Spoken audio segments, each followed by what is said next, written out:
Hi hello welcome back to channel study with music. അപ്പോൾ നമ്മുടെ ഇന്നത്തെ വീഡിയോ എന്ന് വെച്ച് കഴിഞ്ഞാൽ നമ്മുടെ ഡേ 3 ഓഫ് സ്റ്റഡി ചാലഞ്ചാണ്. എത്ര ദിവസത്തെയാണെന്നൊന്നും പറയുന്നില്ല, എത്ര നാൾ പോകുമോ, നമുക്ക് എത്ര നാൾ വരെ കംപ്ലീറ്റ് ചെയ്യാൻ സമയം എടുക്കുമോ അത്ര നാൾ ഈ ഒരു ചാലഞ്ച് കൊണ്ടുപോകാനാണ് ഞാൻ വിചാരിക്കുന്നത്. അപ്പം അറിയാത്തവർക്ക് വേണ്ടിയിട്ട് ഞാനതൊന്ന് പറഞ്ഞുതരാം. എന്ന് വെച്ച് കഴിഞ്ഞാൽ ഞാനിപ്പോൾ +1 പഠിക്കുന്നത്. അപ്പം എൻ്റെ ഫോളോവേഴ്സ് അല്ലെങ്കിൽ എൻ്റെ സബ്സ്ക്രൈബേഴ്സ് കൂടുതലും +1 +2 10th പഠിക്കുന്നവരാണ്. അപ്പോൾ ഇപ്പം ഈ ഒരു ലാസ്റ്റ് സമയമായതുകൊണ്ട് ഇനി ഒരു 1-1.5 മാസമല്ലേ ഉള്ളൂ. അതുകൊണ്ട് ആ ഒരു സമയത്ത് നമ്മൾ പോർഷൻ കവർ ചെയ്യാൻ വേണ്ടിയിട്ട് ചെറിയൊരു ചാലഞ്ച് അത്രേ ഉള്ളൂ.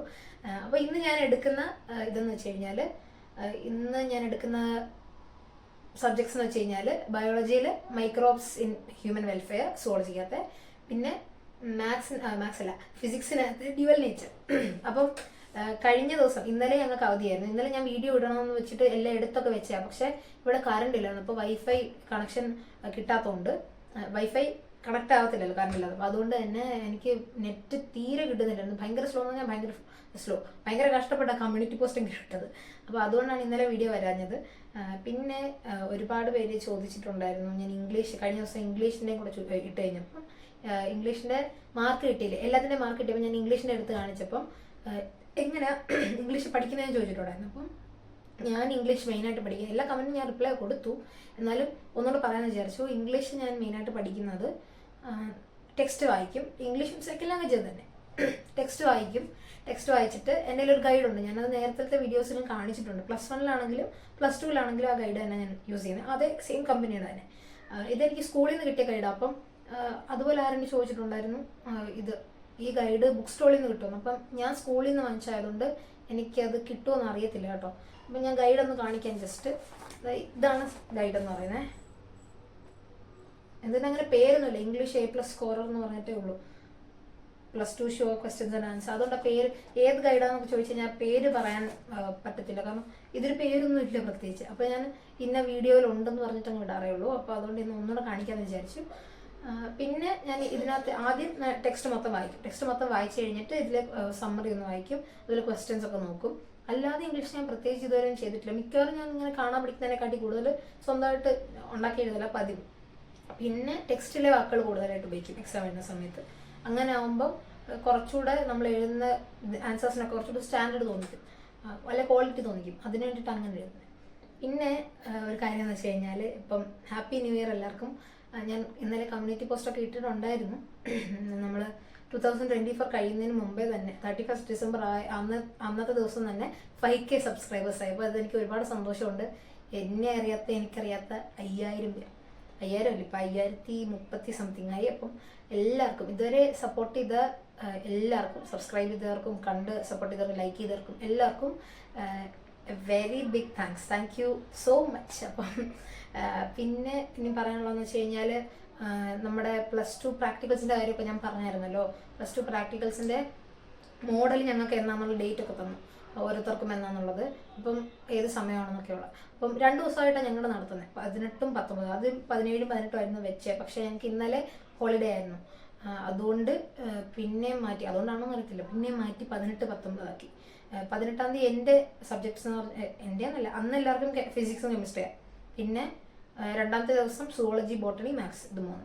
അപ്പോൾ ഇതിനകത്തിൽ ഇനിയും ഫിസിക്സ് ആണെങ്കിൽ ചെയ്തൊക്കെ നോക്കാം. എനിക്ക് ഒരെണ്ണം കൂടെ ചെയ്യാനുണ്ട്, ഒരെണ്ണം ഞാൻ ചെയ്തിട്ടില്ല. അന്ന് ആ ഒരു ലാബ് ഉണ്ടാകുന്ന ദിവസം ഞാൻ ആബ്സെൻ്റ് ആയിരുന്നു, അതുകൊണ്ട് ഒരെണ്ണം ചെയ്യാനുണ്ട്. അപ്പോൾ അത് ടീച്ചർ പറഞ്ഞ് നെക്സ്റ്റ് ഡേ ചെയ്യിപ്പിക്കാമെന്ന്.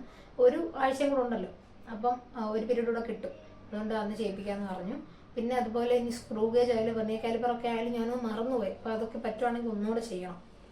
അത്രയൊക്കെയാണ് ഫിസിക്സിൻ്റെ ലാബ്. പിന്നെ കെമിസ്ട്രി അത്ര ബുദ്ധിമുട്ടൊന്നുമില്ല. ടൈട്രേഷൻ ആണെങ്കിലും സോൾട്ട് ആണെങ്കിലും വലിയ ബുദ്ധിമുട്ടൊന്നുമില്ല.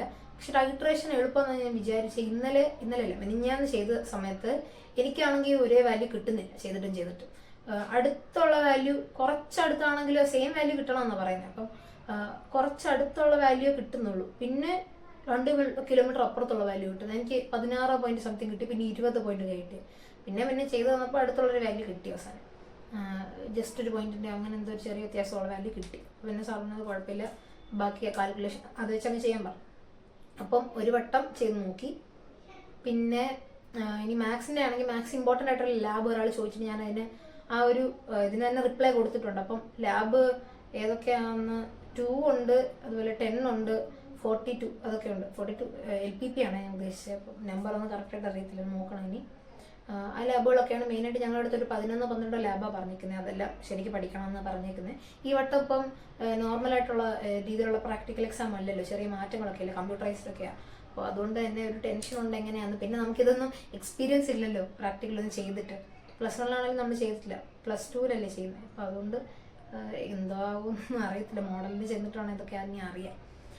പിന്നെ നിങ്ങൾക്ക് പ്രാക്ടിക്കലൊക്കെ എങ്ങനെയുണ്ട്, നിങ്ങൾക്ക് എങ്ങനെയാണ് പഠിക്കുന്നത് എല്ലാം അറിയാമോ, പ്രാക്ടിക്കലിൻ്റെ ഒക്കെ എല്ലാം സെറ്റായോ എന്നൊക്കെ പറയണം കേട്ടോ. പിന്നെ ഇൻ കേസ് നിങ്ങൾക്ക് ഇപ്പം ഈ 3 ദിവസത്തെ എന്തെങ്കിലും പെൻഡിങ് ഒക്കെ വന്നിട്ടുണ്ടായിരിക്കും. നമുക്ക് പെൻഡിങ് ഒക്കെ വന്നിട്ടുണ്ടെങ്കിൽ നാളെ നമുക്ക് എല്ലാവർക്കും എന്തായാലും ആദ്യം. അപ്പം നാളെ ഇരിക്കുന്ന സമയത്ത് അതങ്ങ് കംപ്ലീറ്റ് ചെയ്യണം. അതിങ്ങനെ പെൻഡിങ് ആയി കഴിഞ്ഞാൽ പിന്നെ അത് പെൻഡിങ് ആയിരിക്കും. എനിക്ക് ഫസ്റ്റ് ഡേയിലത്തെ ഒരു പെൻഡിങ് വന്നത് ഞാൻ പിറ്റേന്ന് ഞങ്ങൾക്ക് അവധിയായിരുന്നല്ലോ, അപ്പോൾ പിറ്റേന്ന് അവധി ആയതുകൊണ്ട് തന്നെ അന്നങ്ങ് ചെയ്തു. പിന്നെ ഇന്നലത്തെ ഒരു പെൻഡിങ് ഇച്ചിരി ഉണ്ട്, അത് ഇന്ന് തീർക്കണം. അതെന്ന് വെച്ചാൽ NCERT ചെയ്യുന്ന ഡിഫറൻഷ്യൽ ഇക്വേഷൻ ആണെങ്കിൽ NCERT ചെയ്തിട്ട് അത്രയും സമയം എൻ്റെ പോയി. അതാണ് ഈ ഫസ്റ്റ് ഡേയുടെ പെൻഡിങ് വരാൻ കാരണം. ഡിഫറൻഷ്യൽ ഇക്വേഷൻ ചെയ്ത സമയത്ത് നമ്മൾ ഈ ക്ലാസ് ഒക്കെ കണ്ടിട്ട് വലിയ കോൺഫിഡൻസ് ആയിട്ട് വന്നിരിക്കും. പക്ഷേ NCERT നോക്കുമ്പോൾ ഇതൊന്നുമല്ല NCERT-ലുള്ളത്. ഭയങ്കര ടഫായിട്ടുള്ള ക്വസ്റ്റ്യൻസ് ആയിട്ട് എനിക്ക് തോന്നി. അപ്പോൾ എനിക്ക് ചെയ്ത് വന്നപ്പോഴാണ് പിന്നെ ഫസ്റ്റ് എക്സസൈസ് ഒന്നും കുഴപ്പമില്ല, സെക്കൻഡ് വലിയ കുഴപ്പമില്ല, പക്ഷെ തേർഡൊക്കെ വരുമ്പോഴാണ് എനിക്ക് ഇച്ചിരി ബുദ്ധിമുട്ടായിട്ട് വന്നത്. അപ്പോൾ ഇനി അതൊക്കെ ഒന്ന് ചെയ്യണം, ഒന്നുകൂടെ ചെയ്ത് നോക്കണം. പിന്നെ ഇനി ഞാൻ പറഞ്ഞല്ലോ ഈ 2 പോർഷൻസ് ആണ്. മൈക്രോബ്സ് ആണെങ്കിലും വലിയ ബുദ്ധിമുട്ടുള്ള ചാപ്റ്റർ ഒന്നുമില്ല. പിന്നെ ഫിസിക്സിൻ്റെ ഡ്യുവൽ നേച്ചർ എനിക്ക് അറിയത്തില്ല, അതിന് നോക്കണം. ഡ്യുവൽ നേച്ചർ അതുപോലെ അങ്ങോട്ടുള്ള ചാപ്റ്റേഴ്സ് ഒന്നും നോക്കാൻ. പിന്നെ ആറ്റംസ് നോക്കി, ആറ്റംസ് ആദ്യത്തെ ദിവസം നോക്കി, സെക്കൻഡ് ഡേ സെമി കണ്ടക്ടർ നോക്കി. പിന്നെ ബയോളജി ആണെങ്കിൽ 2 ചാപ്റ്റർ കംപ്ലീറ്റ് ചെയ്തു, 2 തോന്നുന്നു. ബയോളജി ബയോഡൈവേഴ്സിറ്റി ആൻഡ് കൺസർവേഷൻ കുറച്ച് നോക്കി. പിന്നെ മാത്സ് ആണെങ്കിൽ പ്രോബബിലിറ്റി ഇന്നലെ നോക്കി, അതുപോലെ ഡിഫറൻഷ്യൽ ഇക്വേഷൻ നോക്കി. കെമിസ്ട്രി ആണെങ്കിൽ ഹാലോ ആൽക്കൻ കുറച്ച് നോക്കി. അപ്പോൾ ഹാലോ ആൽക്കൻ എനിക്ക് കുറച്ചുകൂടെ ഉണ്ട്, അതാണ് ആദ്യത്തെ ദിവസത്തെ അത് ഇച്ചുകൂടെ ഉണ്ട്. അതിപ്പം ഇന്നിരുന്ന് കംപ്ലീറ്റ് ചെയ്യണം. അതുകൊണ്ടാണ് ഇന്ന് ഞാൻ ജസ്റ്റ് 2 ചാപ്റ്റർ മാത്രം എടുത്തത്. അപ്പോൾ ഇതെല്ലാം പറഞ്ഞ് ഞാൻ വീഡിയോ അപ്ലോഡ് ചെയ്യാൻ പോയി, എഡിറ്റ് ചെയ്യാൻ പോയപ്പോഴാണ് മനസ്സിലാവുന്നത് മെയിൻ കാര്യം പറഞ്ഞില്ല. നമുക്ക് ഇന്ത്യയുടെ പേപ്പറോടായിരുന്നു എനിക്ക് കിട്ടാനുള്ളത്. അപ്പോൾ അതിൻ്റെയും കിട്ടി, അതിൽ ഫുൾ മാർക്കുണ്ട് കേട്ടോ. ഞാൻ ഇംഗ്ലീഷിൻ്റെ ഹിന്ദിയുടെ കാര്യം പറഞ്ഞായിരുന്നല്ലോ, എനിക്ക് അത്യാവശ്യം മാർക്ക് കിട്ടും. കണ്ടോ അത്യാവശ്യം മാർക്ക് കിട്ടുമെന്ന്. അപ്പം അതുകൊണ്ട് ഹിന്ദിക്ക് ഫുൾ മാർക്കുണ്ട്. ഹിന്ദി നമുക്ക് ചെറിയ ചേഞ്ച് ഒക്കെ വന്നായിരുന്നു. അതിനകത്ത് ഒരു 2 മാർക്കിൻ്റെ 2 ക്വസ്റ്റ്യൻ പാറ്റേൺ ചേഞ്ച് ഒക്കെ വന്നായിരുന്നു. പക്ഷെ അത് ഞങ്ങൾക്ക് +1 ഹിന്ദി എക്സാം അതിന് കുറച്ച് ദിവസം മുമ്പായിരുന്നല്ലോ. അപ്പോൾ അതുകൊണ്ട് തന്നെ ടീച്ചർ ഞങ്ങളുടെ അടുത്ത് പറഞ്ഞു +1 ഇങ്ങനെ ഒരു സംഭവം വന്നിട്ടുണ്ട്, അപ്പം ചിലപ്പോൾ +2 അതുപോലെ ഒരു പാറ്റേൺ ചേഞ്ച് വരാമെന്ന് പറഞ്ഞിട്ട് ആ 2 ക്വസ്റ്റ്യനും +1 വന്ന രീതി ഇങ്ങോട്ട് അയച്ചു തന്നിട്ടുണ്ടായിരുന്നു. അപ്പോൾ അങ്ങനെ അത് നോക്കിയിട്ട് പോയതുകൊണ്ട് അത് കറക്റ്റായി എഴുതാൻ പറ്റി. പിന്നെ നിങ്ങൾ വിചാരിക്കും ഞാൻ കൂടെ എന്താ ഇപ്പോൾ എഡിറ്റ് ചെയ്യാൻ നോക്കി കഴിഞ്ഞപ്പോഴാണ് മനസ്സിലായി ഒരുപാട് വട്ടം ഞാൻ ഇതിനകത്തോട്ട് നോക്കുന്നുണ്ട്. എന്താ ഇങ്ങോട്ട് നോക്കുന്നതെന്ന് വെച്ച് കഴിഞ്ഞാൽ ഇവിടെ എല്ലാം എഴുതി ഒട്ടിച്ച് വെച്ചേക്കുന്നത് എന്ന് പറഞ്ഞാൽ ഓരോ സബ്ജക്റ്റിൻ്റെ ചാപ്റ്റേഴ്സും വെയിറ്റേജ് ഒക്കെ എഴുതി ഒട്ടിച്ച് വെച്ചേക്കുന്ന ഇവിടെ. അപ്പോൾ ഞാൻ പെട്ടെന്ന് ചാപ്റ്ററിൻ്റെ പേരങ്ങ് മറന്നു. അപ്പോൾ അതുകൊണ്ട് ഞാൻ ഇതിനെ നോക്കുന്നത് ഏതൊക്കെ പഠിച്ചെന്ന് അറിയാൻ വേണ്ടിയിട്ട്. അപ്പോൾ ഇതിനകത്ത് നോക്കി ഇപ്പം വീഡിയോ എഡിറ്റ് ചെയ്യാൻ നോക്കിയപ്പോൾ ഒരുപാട് വട്ടം ഇങ്ങനെ നോക്കുന്നുണ്ട്. അതുകൊണ്ടാണ് ഇപ്പം ഞാൻ പറഞ്ഞത്. പിന്നെ ഈ വട്ടം ക്ലാസ് ടോപ്പ് ആണോ, ക്ലാസ് ടോപ്പ് ഉണ്ടാവുമോ എന്നൊക്കെ ചോദിക്കുന്നുണ്ട് ക്രിസ്മസ് എക്സാമിന്. പക്ഷെ ക്ലാസ് ടോപ്പോ സെക്കൻഡോ തേർഡോ ഒന്നും കാണാൻ സാധ്യതയില്ല കേട്ടോ. PTA മീറ്റിംഗ് ഒന്നും ഉണ്ടാവും ഞാൻ സ്വപ്നത്തിൽ പോലും വിചാരിച്ചില്ല. പക്ഷെ PTA മീറ്റിംഗ് ഉണ്ടെന്ന് പറയും. അപ്പം ഇത്രയും നാളിങ്ങനെ ഫസ്റ്റ് എന്നുള്ള ഇത് മേടിച്ചിട്ട് പക്ഷെ പെട്ടെന്ന് ഒന്നും ഒരു പ്ലേസും ഇല്ലാതായി കഴിയുമ്പം എന്തോ ടീച്ചർ പറയുമെന്നുള്ളൊരു ടെൻഷൻ മാത്രമേ ഉള്ളൂ. എന്തോ പറയും, ഉഴപ്പാന്ന് പറയും. പക്ഷെ ക്യാമ്പ് ടൂറ് പിന്നെ ലാസ്റ്റ് ആയപ്പോഴാണ് ഞങ്ങൾക്കിപ്പം സ്കൗട്ട് ആൻഡ് ഗൈഡ്സ് ചെയ്യുന്നത്. ഞങ്ങളെ ഗൈഡ്സിനെ റേഞ്ചറായിട്ട് കൺവേർട്ട് ചെയ്തു. റേഞ്ചറാണോ റോവറാണോ, സ്കൗട്ടുകൾ അതുപോലെ തന്നെ ഞങ്ങൾ മാറി. അപ്പം അതുകൊണ്ട് തന്നെ ലോഗ് ബുക്ക് പുതിയ രീതിയിൽ എഴുതണമായിരുന്നു. അപ്പോൾ അതുകൊണ്ട് ഒരുപാട് സമയം പോയി. ഞങ്ങളുടെ ക്ലാസ് ടൈം ആണെങ്കിൽ അല്ലാതെ ഒരുപാട് സമയം എഴുതാൻ പോയി. അങ്ങനെ ഞാനൊരു 1 മാസത്തോളം ഒന്നും ഞാൻ പഠിച്ചിട്ടില്ല. ഒന്നുമെന്ന് പറഞ്ഞാൽ ഒന്നും പഠിച്ചിട്ടില്ല. പിന്നെ ക്യാമ്പ് ടൂർ എല്ലാം കൂടെ കഴിയുമ്പോൾ പനി, ക്യാമ്പ്, ക്ഷീണം എല്ലാം ഒരുമിച്ചായിരുന്നു. അപ്പം അതുകൊണ്ട് എനിക്ക് തീരെ പഠിക്കാനോ ഒന്നും പറ്റിയിട്ടില്ലായിരുന്നു. അപ്പം പറഞ്ഞിട്ടെന്നെ കാര്യമില്ല, എഴുതി കഴിഞ്ഞ് എനിക്ക് എഴുതാനുള്ള മാർക്ക് കിട്ടത്തുള്ളൂ. അത് ഞാനിപ്പോൾ വീട്ടിൽ വന്ന് നേരത്തെ പറഞ്ഞ് സെറ്റാക്കി വെച്ചു. മാത്സിന് എനിക്ക് ഇത്രയും മാർക്ക് പോകും, 20 മാർക്കോളം പോകാൻ സാധ്യതയുണ്ട്, നല്ല പാട് എക്സാം ആയിരുന്നു, പിന്നെ ഞാൻ ക്യാമ്പിന് ഏതായതാന്നൊക്കെ പറഞ്ഞ് നേരത്തെ വന്ന് സെറ്റാക്കി വെച്ചു. വീട്ടിൽ നിന്ന് വഴക്കൊന്നും കിട്ടാനില്ല. അതുകൊണ്ട് ഒരു സമാധാനമുണ്ട്. ഇനി PTക്ക് പോകുമ്പോൾ എങ്ങനെ ഉണ്ടായിരിക്കും എന്നുള്ള ഒറ്റ ടെൻഷൻ മാത്രമേ ഉള്ളൂ. അപ്പം ഇത്രയേ ഉള്ളൂ ഇന്നത്തെ വീഡിയോ. ഇഷ്ടപ്പെട്ടെങ്കിൽ ലൈക്ക് ചെയ്യുക, ഷെയർ ചെയ്യുക, അതുപോലെ നമ്മുടെ ചാനൽ സബ്സ്ക്രൈബ് ചെയ്യുക. Thank you and have A nice day.